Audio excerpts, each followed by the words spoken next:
ಹೂ ಅಮ್ಮ ಹೂ. ಹೂವು ಬಂದೈತೆ. ಅರ್ಧ ಕೆ ಜಿ ಹೂ ಕೊಡಿ. ಅರ್ಧ ಕೆ ಜಿ ಹೂ ಇಲ್ಲ, 1/4 kg ಐತೆ, ಬೇಕಾ? ಸರಿ ಕೊಡು, ಆಯಿತು. ಏನಂಟಿ 1/4 kg ಹೂವು ಹಿಂಗೈತೆ? ಹಿಂಗೆ ಇರೋದು, ಬೇಕಂದ್ರೆ ಇಸ್ಕೊ, ಇಲ್ಲಾಂದರೆ ಹೋಗ್ತಾ ಇರು. ಸರಿ ಕೊಡಿ, ಆಯಿತು. ಕೊಡ್ತೀನಿ.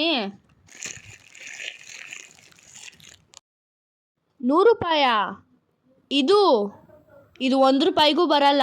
ತಿರ್ಗಾ ಹೇಳ್ತೀನಿ, ಬೇಕಂದರೆ ಇಸ್ಕೊ, ಇಲ್ಲಾಂದರೆ ಹೋಗ್ತಾ ಇರು. ಬೇಡ ಬಿಡಿ, ನಮ್ಮ ಹತ್ರ ಇರೋದು 50 ರೂಪಾಯಿ. ಅಯ್ಯೋ, ಲಾಸ್ಟ್ ಬೇರೆ, ಪರವಾಗಿಲ್ಲ ಬಿಡು, 50 ರೂಪಾಯಿ ಇಸ್ಕೊಂಡು ಬಿಡೋಣ, ಹೆಂಗೋ 50 ರೂಪಾಯಿ ಬರುತ್ತೆ. ಇಲ್ಲಿ ನೋಡಮ್ಮ. ಏನಮ್ಮ? ಬಾ ಇಲ್ಲಿ, ಕೊಡ್ತೀನಿ 50 ರೂಪಾಯಿಗೆ. ಸರಿ, ಓಕೆ.